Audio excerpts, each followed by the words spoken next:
Hello everyone and welcome back to my channel criminology ज्ञान। और आज की इस वीडियो में हम जीरो टू हीरो सीरीज का नेक्स्ट थ्योरी कवर कर रहे हैं, that is psychoanalytic theory. Psychoanalytic theory बहुत ही ज़्यादा फेमस थ्योरी है इन साइकोलॉजी एंड क्रिमिनोलॉजी में भी हम इसको पढ़ते हैं। तो साइको एनालिटिक थ्योरी होती क्या है, किसने इसको डेवलप किया था एंड इसके अंदर हम किस बारे में बात करते हैं, इसके सारी चीज इंपॉर्टेंट जो चीजें हैं वो सब हम इस वीडियो में कवर करने वाले हैं। So if you are new to the channel तो चैनल को आपको क्या करना है, सब्सक्राइब करना है। एंड वीडियो अच्छी लगती है मेरी तो वीडियो को लाइक एंड शेयर कर दीजिएगा अपने फ्रेंड्स के साथ। So without any further delay let's get into the video. तो साइको एनालिटिक थ्योरी में हम क्या करते हैं कि क्या पढ़ रहे हैं हम, जो भी हमारे माइंड में अनकॉन्शियस माइंड में ना, बेसिकली यहाँ पे जो वर्ड यूज है वो है अनकॉन्शियस माइंड। हमारे जो अनकॉन्शियस माइंड में जो भी थॉट्स फीलिंग्स इमोशंस हैं उसको हम कोशिश करते हैं कि अनकॉन्शियस माइंड से उसको कॉन्शियस माइंड में लाया जा सके, ताकि उसका जो प्रेजेंट बिहेवियर वो शो कर रहा है उसके पीछे का रीजन पता चल सके। क्योंकि जनरली ऐसा माना जाता है कि जो पर्सन अभी करेंटली जो भी बिहेवियर शो कर रहा है उसका कहीं ना कहीं उसके अनकॉन्शियस माइंड से लिंक है। तो साइको एनालिसिस वही एक थ्योरी है, वही एक अप्रोच है जहां पर हम उसके अनकॉन्शियस माइंड में जो अनकवर्ड रिप्रेस्ड फीलिंग है, जो दबी हुई छुपी हुई फीलिंग्स है, उसको हम एक्सप्लोर करने की कोशिश करते हैं, समझने की कोशिश करते हैं कि उसके अनकॉन्शियस माइंड में आखिर क्या चीजें चल रही हैं जो कि छूट ना रही हूं हमसे। तो सिगमंड फ्रॉयड जो है, जिनका टाइम पीरियड 1856 से 1939 का रहा है, he was the founding father of psycho analysis. Important part है, इंपॉर्टेंट क्वेश्चन है कि साइको एनालिसिस के फादर किन्हें कहा जाता है, काफी सारे एग्जाम्स में पूछा गया है। तो सिगमंड फ्रॉयड जो है is the father founding father of psycho analysis. Freud का क्या कहना था कि हमारे जो बचपन में ही जो चीजें हो जाती हैं, है ना, हमारे साथ कोई कुछ भी बिहेवियर या हम कोई भी छोटी से छोटी चीज भी चाइल्डहुड में अगर हमारे साथ जो होते हैं, जो भी इवेंट्स होते हैं हमारे साथ, उसका हमारे एडल्ट लाइफ पे काफी इन्फ्लुएंस होता है। कहीं ना कहीं अगर आपको बचपन की कोई चीज जो है वो बुरी लग गई या आपके बचपन का कोई डर है तो वो आपके बड़े होने तक आपके साथ चलता रहेगा। मे बी आपको रीजन ना समझ आए कि किस लिए वो चीज हो रही है, लेकिन कहीं ना कहीं उसका लिंक जो है आपके चाइल्डहुड से हम देख सकते हैं। तो फ्रूइड का यही मानना था कि जो भी हमारे इवेंट्स हुए हैं चाइल्डहुड में, कहीं ना कहीं उसका इन्फ्लुएंस जो है वो एडल्ट लाइफ में भी हमें देखने को मिलेगा। इवन हमारी पर्सनालिटी को भी वो काफी ज्यादा शेप करने में हेल्प करता है। अगर मान लेते कि बचपन में आपको पानी में आप डूब गए थे, बहुत मुश्किल से आप रेस्क्यू हुए तो या सरवाइव हुए, तो बड़े होने तक भी आपको पानी से डर लग सकता है। तो वो आपके चाइल्डहुड का कोई इवेंट था जो आपको एडल्ट टाइम पर भी आपको ट्रॉमा दे रहा है या स्ट्रेस दे रहा है। तो ये 1885 में जीन मार्टिन चारकोट के साथ इन्होंने एक स्टडी करी। ठीक है, अब ये जीन मार्टिन चारकोट कौन है, एक रिनोन्ड न्यूरोलॉजिस्ट है जो कि क्या करते थे कि वुमेन्स को हिप्नोसिस करते थे, ताकि उनका जो वुमेन हिस्टेरिया से ग्रसित थी, ठीक है, हिस्टेरिया इज कह सकते हैं अभी डिजीज कह सकते हैं, ठीक है, इलनेस कह सकते हैं। तो जो भी वुमेन हिस्टेरिया से ग्रसित थी उनको ट्रीट करने के लिए वो जो मेथड यूज करते थे वो यूज करते थे हिप्नोसिस का, और उससे फिर वो वुमेन्स को ट्रीट करते थे। अभी हिस्टेरिया है क्या उसको हम और अच्छे से समझते हैं। तो हिस्टेरिया बेसिकली एक कंडीशन है जहां पर जो पर्सन है वो एक्सट्रीम इमोशनल रिएक्शंस शो करता है, एक्सट्रीम इमोशनल रिएक्शन शो करता है या फिजिकल सिम्टम शो करता है, लेकिन एक्चुअल में कोई मेडिकल कॉज नहीं दिखता उस चीज का। फॉर एग्जाम्पल, समवन फेंट्स, स्क्रीम्स और ट्रेम्बल्स ड्यूरिंग इमोशनल स्ट्रेस। अगर किसी, देखो स्ट्रेस हम सभी लोगों को होता है, किसी और पर्सन को भी हो रहा है, लेकिन हमें देखने को मिला कि जिन लोगों में हिस्टेरिया देखा गया वो क्या कर रहे हैं, इमोशनल स्ट्रेस के दौरान कोई फेंट हो जा रहा है, कोई स्क्रीम कर रहा है, कोई ट्रेम्बल कर रहा है। तो ये एग्जाम्पल्स हैं हिस्टेरिया के। तो it generally often comes from stress या ट्रॉमा से ही आता है। एंड बेसिकली जो पर्सन है उसको फेक नहीं कर रहा, या वो ऐसा कि छुट्टी लेने के बहाने वो इमोशनल स्ट्रेस का बहाना बना के और फिर वो फेंट हो जा रहा है या स्क्रीम हो जा रहा है। एक्चुअली पर्सन को वो चीजें फील हो रही है, वो डर लग रहा है उसको, वो एक्चुअल में वो बेहोश हुआ है ना, they can really feel it. अब ये हिस्टेरिया होता कैसे है, जब माइंड में स्ट्रेस होता है कोई, और ये जो स्ट्रेस है या इमोशनल कॉन्फ्लिक्ट जो है वो फिजिकल सिम्टम शो करने लग जाता है, तब ये हिस्टेरिया होता है। Now it's your body bodies way of expressing your mental pen through physical science.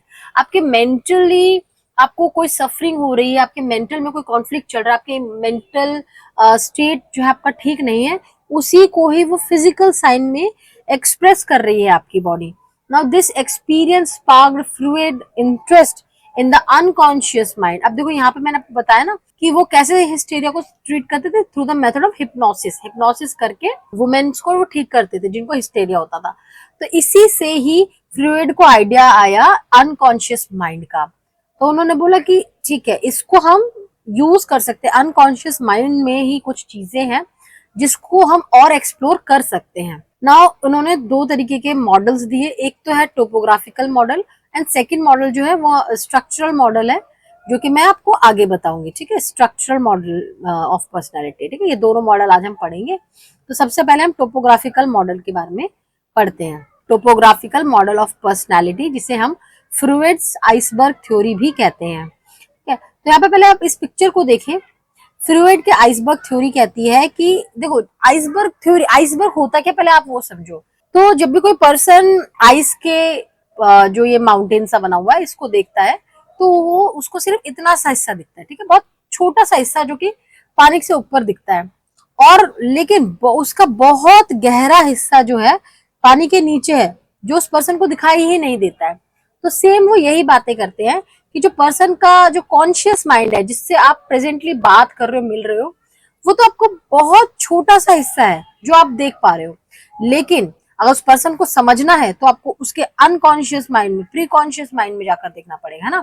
Basically उसके अनकॉन्शियस माइंड में आपको देखना पड़ेगा, जो कि काफी डीप है। ठीक है, तो अनकॉन्शियस में आपके थॉट्स, परसेप्शंस होते हैं, प्री कॉन्शियस माइंड में आपके मेमोरी स्टोर्ड नॉलेज होती है, और अनकॉन्शियस माइंड में आपके कोई फियर या कोई सेल्फिश मोटिव वगैरह हमको देखने को मिलता है।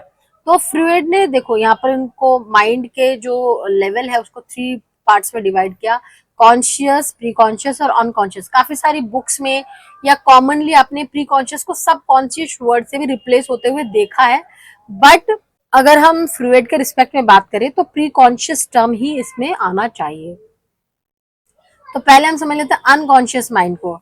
ठीक है, अनकॉन्शियस माइंड में देखो ये सारी चीजें होती है कि जो भी चीजों के बारे में पर्सन अवेयर ही नहीं है, और उसको मतलब हम बता नहीं सकते उस चीजों को, जैसे कि किसी तरीके का फियर हो गया, या कोई अनएक्सेप्टेबल डिजायर हो गया, किसी तरह का वायलेंट मूव हो गया, इरेशनल विशेस हो गए, इमोरल अर्जेस हो गए, फिश नीड्स हो गए, किसी तरीके का शेमफुल एक्सपीरियंस है या ट्रोमैटिक एक्सपीरियंस है, जो पर्सन जो है अपने कॉन्शियस माइंड में कभी लाना ही नहीं चाह पा रहा है। फिर प्री कॉन्शियस माइंड की बात करते हैं। प्री कॉन्शियस माइंड में क्या होता है, जिन चीजों के बारे में हम अवेयर हैं, और जब भी हम इसको चाहते हो तब हम उसको कॉन्शियस माइंड में ला सकते हैं। ठीक है, लेकिन अनकॉन्शियस माइंड में हम अवेयर ही नहीं है चीजों को लेकर।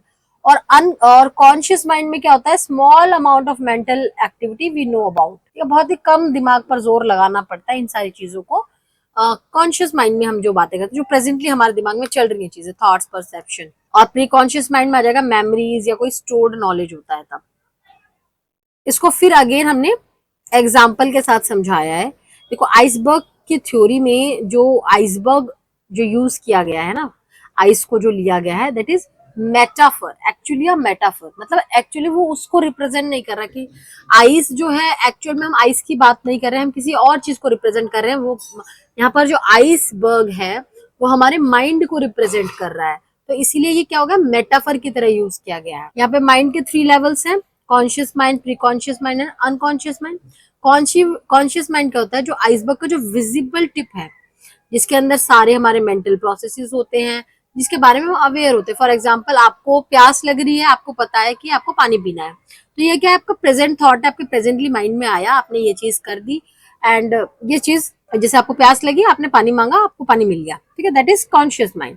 प्री कॉन्शियस में क्या होता है, जस्ट बिलो द सरफेस, इसके अंदर वो फीलिंग्स, वो थॉट्स होते हैं जहाँ पे पर्सन जो करंटली उस बारे में सोच नहीं रहा है, लेकिन जब भी अगर वो चाहे तो उसको कॉन्शियस माइंड में ला सकता है। It is like a mental waiting room. जैसे वेटिंग रूम में क्या होता है कि आप अभी उस पर्सन के बारे में नहीं सोचो, लेकिन जैसे करंटली ये पर्सन जो है, जो आपके रूम में है अभी, अब वो चला जाएगा तो जो वेटिंग रूम वाला पर्सन वो अंदर आ जाएगा, है ना। It is like a mental waiting room, जिसमें आपके जो थॉट्स है वो माइंड में ही रहेंगे, है ना, और कॉन्शियस माइंड में जब भी हम चाहें उसको थोड़ा सा माइंड पर प्रेशर डाल के उसको वापस ला सकते हैं। फॉर एग्जाम्पल अभी आप अपने मोबाइल नंबर के बारे में नहीं सोच रहे हैं, लेकिन अगर आपको चाहिए कि हाँ किसी को आपको मोबाइल नंबर बताना है तो थोड़ा सा उसको रिकॉल करेंगे और फिर उसको बता सकते हैं, ठीक है। तो वो जो स्टोर्ड नॉलेज है वो आपका प्री कॉन्शियस माइंड में। देन बात करते हैं हम अनकॉन्शियस माइंड की। तो जो लार्ज सबमर्ज्ड पोर्शन है, जो भी पानी के अंदर जो आइसबर्ग का जो बहुत नीचे वाला हिस्सा है, वो बहुत वास्ट एरिया होता है, वो वास्ट पोर्शन होता है। तो इस it refers to the part of the psyche that contains repressed ideas, images as well as primitive desires and impulses, ठीक है। किसी तरह के डिजायर्स हो गए, इम्पल्सिस हो गए, इमेजेस, आइडियाज, जो कि कभी भी हमारे कॉन्शियस माइंड में उनको अलाउ ही नहीं किया गया एंटर करने के लिए। फॉर एग्जाम्पल आपको किसी चीज का डर है, तो डर में आपको पता है कि सोसाइटी जो है कभी भी इस चीज को एक्सेप्ट नहीं करेगी, तो कहीं ना कहीं आपको वो डर है, वो अनएक्सेप्टेबल डिजायर्स हैं, वो वायलेंट मोटिव्स हैं, जो आपके अनकॉन्शियस माइंड में ही रह गए। और आपका सेल्फ जो है, आप खुद जानते हो कि इस चीज को अगर आप कॉन्शियस माइंड में लेकर आए तो वो सोसाइटी इसको एक्सेप्ट नहीं करेगी, ठीक है। इरेशनल विशेस हो गए, सेल्फिश नीड्स हो गए, ट्रॉमेटिक एक्सपीरियंस हो गया किसी तरीके का, तो ये सारी चीजें जो है अनकॉन्शियस माइंड में आ जाती हैं। अनकॉन्शियस माइंड में हमारे बायोलॉजिकली बेस्ड इंस्टिंक्ट्स होते हैं, जिन्हें हम इरोस और थैनेटोस कहते हैं। इरोस क्या होता है, आपके लाइफ इंस्टिंक्ट, और थैनेटोस होता है आपके death instinct for primitive urges for sex and aggression. तो अनकॉन्शियस माइंड में आपके ये बायोलॉजिकली बेस्ड इंस्टिंक्ट्स होते हैं। और ये टर्म आपको याद रखने, इरोस क्या होते हैं और थैनेटोस क्या होते हैं। तो एग्जाम में ना इसको इस तरीके से पूछा गया कि डेथ इंस्टिंक्ट या थैनेटोस क्या होता है in case of Sigmund Freud का थ्योरी। तो आपको ध्यान रखना है कि थैनेटोस होता है death instinct and life instinct क्या होता है, इरोस। फ्रॉइड ने क्या आर्ग्यू किया कि हमारे जो प्रिमिटिव अर्जेस हैं, है ना, वो हमारे कॉन्शियस माइंड में नहीं पहुंच पाते, क्योंकि they are unacceptable to our rational conscious self, ठीक है। क्योंकि पता है कि हमारा जो कॉन्शियस सेल्फ है उस चीज को कभी भी अलाउ नहीं करेगा। Freud also believe that influences of the unconscious reveal themselves in various वे। लेकिन जो हमारे अनकॉन्शियस माइंड में जो चीजें चल रही होती है ना, वो किसी ना किसी तरीके से ना हमारे कॉन्शियस माइंड में किसी तरह से एंटर हो ही जाते हैं। In the way of dreams हो जाता है, या स्लिप ऑफ टंग की वजह से हो जाता है। कि आपने देखा होगा कभी कभार आपको कोई इंसान पसंद नहीं है, ठीक है, तो आप उसको, जो आपके दिमाग में चल रही होती है चीजें, तो आप स्लिप ऑफ टंग हो जाता है, आपने उसको एबिल ना बोल के मान लेते कि एविल कह दिया, क्योंकि आपके माइंड में चल रहा है कि इस पर्सन की पर्सनैलिटी अच्छी नहीं है, मुझे पसंद नहीं है। तो इसी तरीके के जो स्लिप ऑफ टंग होते हैं उसको हम फ्रूइडियन स्लिप्स कहते हैं, ठीक है। ये भी इंपॉर्टेंट है, फ्रूइडियन स्लिप्स क्या होते हैं। नाउ ये था हमारा टोपोग्राफिकल मॉडल ऑफ पर्सनैलिटी। अब हम बात करेंगे स्ट्रक्चरल मॉडल ऑफ पर्सनैलिटी, जिसमें हम बात करेंगे id, ego, super ego. Id या इद जो भी आप बोल सकते हैं इसको। तो इद जो है प्लेजर प्रिंसिपल पर काम करता है। अकॉर्डिंग टू फ्रूइड, इद जो है हमारे अंदर, ये जो पर्सनैलिटी है, इद की जो पर्सनैलिटी है वो हमारे अंदर बचपन से ही है। इद इंपॉर्टेंट क्यों है, क्योंकि देखो पर्सनैलिटी का तीनों पार्ट ही हमारे लिए इंपॉर्टेंट है। तो फ्रूइड के अकॉर्डिंग जो ईद है वो हमारे पास बचपन से ही रहता है। और ईद इम्पोर्टेंट इसलिए है क्योंकि जो न्यूबॉर्न्स होते हैं, अगर उनमें ईद नहीं होगा तो उनकी जो बेसिक नीड्स जो है वो पूरी नहीं होंगी। इन अदर वर्ड्स, हमको कोई फिक्र नहीं है रियल सिचुएशन क्या है। ईद को अगर कोई चीज चाहिए तो मतलब उसे उस चीज को चाहिए, ठीक है। When id wants something, nothing else is important. आपने छोटे बच्चों को देखा होगा, अगर उन्हें कोई खिलौना पसंद आ जाता है या उन्हें कोई चीज पसंद आ जाती है, तो वो ये नहीं देखते कि हमारे पेरेंट्स के पास पैसे नहीं है या फिर कोई और रीजन उनको नहीं समझ में आता। अगर उन्हें वो खिलौना चाहिए तो उन्हें वो खिलौना चाहिए। अब वो उस चीज को फिर एक्सप्रेस किसी भी तरीके से करते हैं, वो उसको रो के करते हैं, पैर पर टक के करते हैं, बहुत सारे तरीके से वो अपनी बात मनवा लेते हैं, ठीक है। तो ईद क्या है, प्लेजर प्रिंसिपल। अब ये प्लेजर प्रिंसिपल इसको क्यों कहा गया है, क्योंकि जी इस चीज को लेकर पर्सन को प्लेजर फील होता है, खुशी फील होती है। That is why it is based on pleasure principal. Next one is ego, या जिसे हम रियलिटी प्रिंसिपल भी कहते हैं। तो ये देखो, ये जो ईद है वो हमने बोला कि न्यू बॉर्न बेबी के अंदर होता है मेनली, है ना। उसके नेक्स्ट 3 इयर्स में अब चाइल्ड क्या है, अपने आसपास के वर्ल्ड से बहुत ज्यादा इंटरेक्ट करता है, तो अब उसकी डेवलप होती है सेकेंड पार्ट ऑफ पर्सनैलिटी का, दैट इज ईगो। अब ईगो जो है दूसरे लोगों के नीड्स और डिजायर्स को भी समझता है, और उसको समझ में आता है कि कभी कभार आप सेल्फिश अगर हो जाते हो या इम्पल्सिव हो जाते हो तो ये दूसरे लोगों को हर्ट कर सकता है। तो अब ईगो का क्या काम होता है कि ईद के जो भी नीड्स है उसको भी पूरा करे और रियल सिचुएशन क्या चाहिए, रियल में सिचुएशन क्या है उसको भी ध्यान में रखना है। ठीक है, अब जैसे इसका एग्जाम्पल आप देखो, इन तीनों का एग्जाम्पल मैं आपको एक ही वे में समझाऊंगी, पहले आप तीनों बातों को समझें। तो ईगो आपको समझ में आ गया, ये रियलिटी प्रिंसिपल पर काम करता है। इसका काम क्या है, अपने ईगो ईद को भी सेटिस्फाई करना, एंड सेकंड थिंग आपको रियलिटी कितना पॉसिबल है वो चीज उस पर भी फोकस करना। ठीक है, now next is super ego, जिसे जो मोरालिटी प्रिंसिपल पर बेस्ड है। तो बाय द एज ऑफ 5 जो फेलिक स्टेज है वो खत्म हो जाता है। अभी फेलिक स्टेज क्या है वो हम लोग आगे पढ़ेंगे।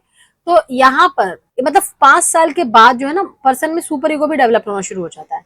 अब सुपर ईगो मैंने क्या बताया आपको, मोरालिटी प्रिंसिपल का पार्ट है। तो it is the moral part of personality and develops in response to the moral and ethical restraints placed on individual by the caregivers. तो यहाँ पर जो सुपर ईगो है वो क्या करता है कि आपके ऊपर मोरल और एथिकल रिस्ट्रेंट लगा देता है। आपको जो चाहिए उसको, उससे कोई मतलब नहीं है। आपके पर्सनालिटी का वो पार्ट जो आपकी चीजों को नहीं ध्यान रखता है, वो बात करता है कि बेसिकली सोसाइटी या बड़े लेवल पर जिन पर आप इंटरेक्ट कर रहे हो, केयर गिवर्स जो भी हैं आपके, उन लोगों ने आपको क्या मोरल वैल्यूज सिखाए हैं वो बात करता है वो। ठीक है, तो बेसिकली सुपर ईगो आपको क्या बताया है, do what is right not what you want. अगर आपको कोई चीज चाहिए लेकिन वो गलत है तो सुपर ईगो आपको कभी भी अलाउ नहीं करेगा कि आप उस चीज को करो। अब एक चीज जो मेन इंपॉर्टेंट है ये आपको ध्यान रखनी है कि किसी भी कोई भी अगर हेल्दी पर्सन है तो फ्रूड के अकॉर्डिंग ईगो उसका सबसे स्ट्रॉन्गेस्ट पार्ट होगा। यहाँ पर ईगो स्ट्रॉन्गेस्ट पार्ट क्यों होता है, क्योंकि ईद का जो डिजायर है उसको भी वो सेटिस्फाई करता है, प्लस सुपर ईगो को भी वो अपसेट नहीं करता है। ईगो जो है वो बैलेंस बनाकर चलता है।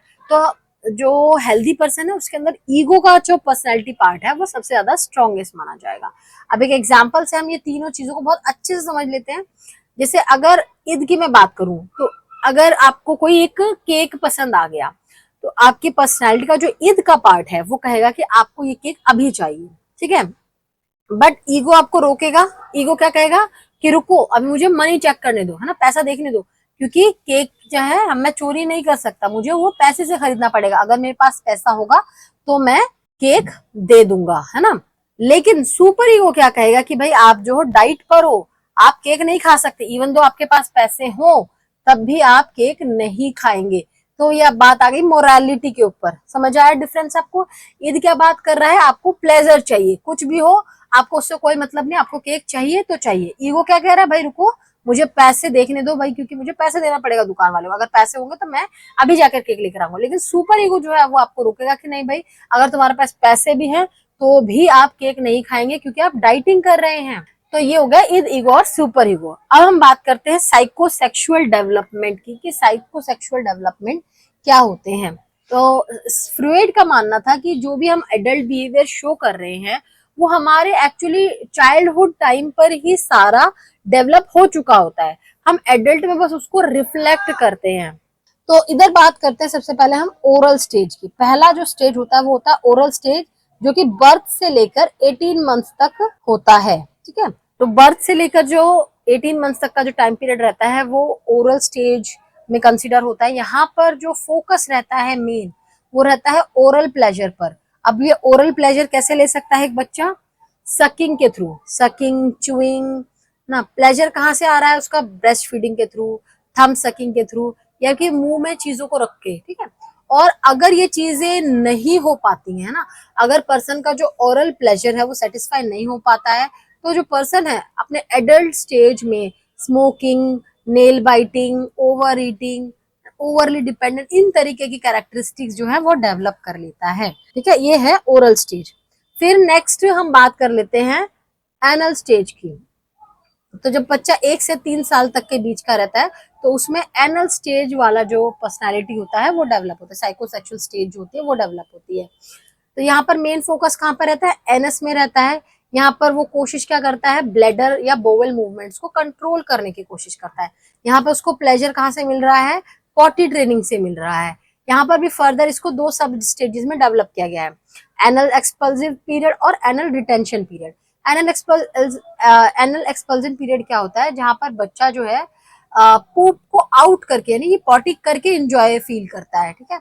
और एनल रिटेंशन पीरियड कौन सा होता है, जहाँ पे बच्चा जो है उस पूप को होल्ड करना सीख जाता है, उसको उस चीज से प्लेजर मिलता है। क्योंकि आप स्टार्टिंग में देखो जब बच्चे को पॉटी ट्रेनिंग दी जाती है तो वो क्या करता है, पॉटी करता है, एक उसको जो भी स्पेस या जगह प्रोवाइड करी जाती है उसको ट्रेनिंग दिया जाता है प्रॉपर कि आपको पूप करना है तो इधर करना है।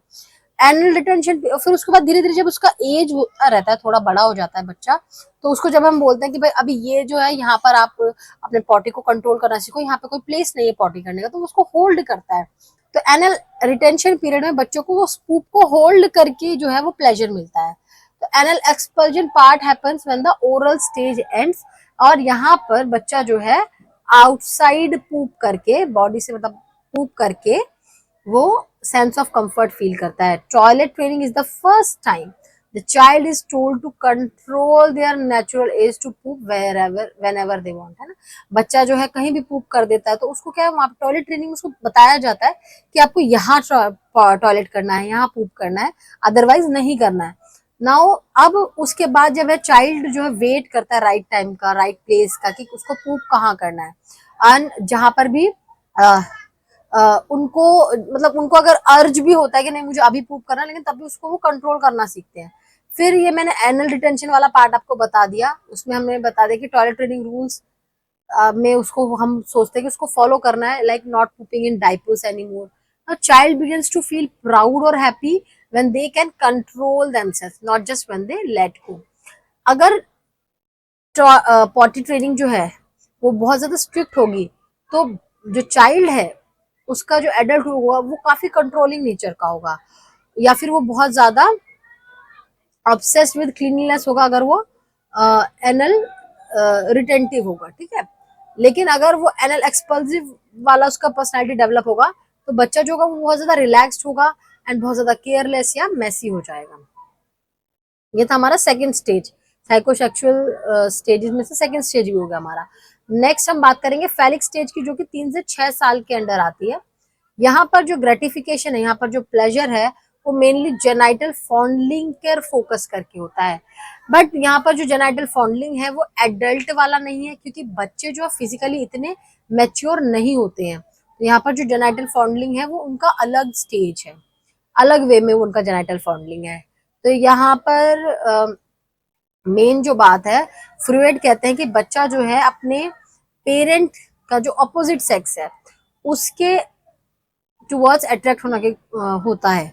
फॉर एग्जाम्पल जो बॉयज हैं वो फादर के को राइवल मानते हैं और मदर की तरफ ज्यादा अट्रैक्ट होते हैं ना। बच्चा मेल बॉय जो है, आई मीन बॉय जो है वो मदर की तरफ अट्रैक्ट होता है और फादर को अपना दुश्मन मानता है, ठीक है। और इसे हम कहते हैं इडिपस कॉम्प्लेक्स, ठीक है। और उसके बाद आता है इलेक्ट्रा कॉम्प्लेक्स। इलेक्ट्रा कॉम्प्लेक्स में जो है गर्ल अपने फादर के प्रति ज्यादा अटैच्ड होती है और अपनी मदर को जो है राइवल मानती है, ठीक है। ये हो गया हमारा फेलिक स्टेज। तो आपसे क्वेश्चन पूछा जा सकता है इडिपस कॉम्प्लेक्स क्या होता है या इलेक्ट्रा कॉम्प्लेक्स क्या होता है, तो आपको यहाँ पर ध्यान रखना है।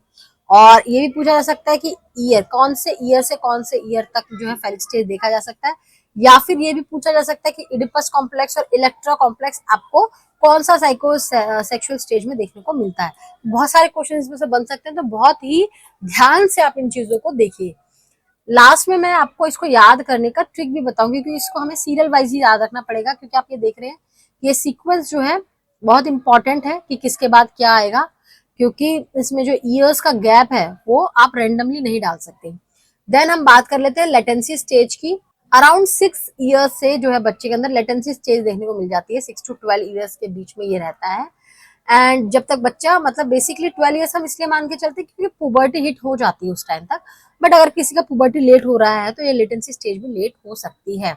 अब इसे लेटेंट कहते हैं यानी हिडन कहते हैं, क्योंकि यहाँ पर जो सेक्सुअल एनर्जी जो अभी हमने फेलिक स्टेज पर देखी थी वो वापस से छुप जाती है, सेक्सुअल एनर्जी जो है ज्यादा एक्टिव नहीं होती, ठीक है। तो अब इस स्टेज में क्या होता है, जो सेक्सुअल अर्जेस हैं वो डाइवर्ट हो जाती है किसमें, रिक्रिएशनल एकेडमिक एक्टिविटीज में या सोशल परसूट्स में डाइवर्ट हो जाती है। इसलिए यहाँ पर लेटेंट वर्ड यूज किया गया, लेटेंसी वर्ड यूज किया गया, क्योंकि सेक्सुअल एनर्जी जो है यहाँ पर वो छुपा दी जाती है या छुप जाती है। नेक्स्ट और लास्ट जो स्टेज है वो है जेनाइटल स्टेज, जो कि 12+ ईयर्स से एडल्टहुड तक रहता है। इस स्टेज में जो सेक्सुअल अर्जीज हैं वो वापस से एक्टिव हो जाती हैं, जो डोरमेंट हो गई थी किस स्टेज पे, लेटेंसी स्टेज पे, ठीक है। अब यहाँ पर वापस से सेक्सुअल अर्जेस स्टार्ट हो गई हैं। और यहाँ पर डिफरेंस क्या है फैलिक स्टेज से, ये फैलिक स्टेज में भी हमने बात करी थी कि सेक्सुअल अर्जेस होते हैं, जेनिटल फॉन्डलिंग वाला कॉन्सेप्ट होता है, बट वहां पर क्या है मैच्योर वे में नहीं था, यहाँ पर क्या एडल्ट वे में हमको ये चीजें देखने को मिलती है। पर्सन जो है प्लेजर सीकिंग पर्सन में कन्वर्ट हो जाता है, ट्रांसफॉर्म हो जाता है, सेल्फ लविंग इन्फेंट में जो रियलिटी ओरिएंटेड सोशलाइज एडल्टहुड में ट्रांसफॉर्म हो जाता है। और ये जो जेनिटल स्टेज है इसका जो बायोलॉजिकल फंक्शन का मैं प्रिंसिपल की बात करूँ तो mainly that is about reproduction, ठीक है। अब क्योंकि यहाँ पर एडल्ट वे में वो मैच्योर हो जाते हैं तो यहाँ पर मेनली जो जेनिटल स्टेज का डेवलपमेंट है दैट इज फॉर रिप्रोडक्शन। अब हमने जो ये सारी चीजें अभी पढ़ी इसको मैंने एक टेबुलर फॉर्म में कन्वर्ट किया है, वो आप चेक कर सकते हैं। ओरल स्टेज का रेंज जो रहेगा 0 to 1 ईयर, और यहाँ पे मेन जो फोकस रहता है माउथ पर रहता है। की फीचर्स क्या है, सकिंग, ईटिंग, बाइटिंग, फीडिंग और पॉसिबल फिक्सेशन ट्रेट्स। अगर ये चीजें फिक्स नहीं करी गई हैं तो स्मोकिंग कर सकता है पर्सन एडल्टहुड में, nail biting, dependency, over eating. हाँ, एनल स्टेज की बात करते हैं 1 to 3 ईयर्स के एज रेंज में, है ना। और यहाँ पर जो फोकस रहता है एनएस पर रहता है। यहाँ पे की फीचर्स क्या है, टॉयलेट ट्रेनिंग हो गया, कंट्रोल ओवर बॉडीली फंक्शंस हो गया, पॉसिबल फिक्सेशन। अगर आपका एनल एक्सपल्सिव होगा तो मैसी होगा पर्सन, और रिटेंटिव होगा तो ओवरली टाइडी होगा। फेलिक स्टेज की बात करते हैं 3 to 6 ईयर्स के बीच में होता है। जेनाइटल्स पर मेन फोकस रहता है, हम इस पे बात करते हैं इडिपस कॉम्प्लेक्स की, इलेक्ट्रा कॉम्प्लेक्स की, जेंडर आइडेंटिटी की बात करते हैं। और यहाँ पर पर्सन को वैनिटी, रेकलेसनेस और सोशल एंजाइटी होने लगती है। देन हम बात करते हैं लेटेंसी की। लेटेंसी का जो एज रहता है वो 6 to 12 ईयर्स का रहता है। यहाँ पर सेक्सुअल अर्जेस जो होती हैं डोरमेंट हो जाती है, छुप जाती हैं। यहाँ पे फोकस किस में रहता है, हॉबीज में, लर्निंग में, सेम सेक्स फ्रेंडशिप में। एंड यहाँ पे कोई मेजर फिक्सेशन का कोई इशू नहीं है। फिर जेनाइटल की हम बात करते हैं तो 12+ years, puberty on, genitals, mature sexual relationship, इस बारे में हम बात करते हैं। बैलेंस ऑफ लव, एंड अगर ये रिजॉल्व नहीं होती हैं तो इंटीमेसी में प्रॉब्लम्स आती हैं।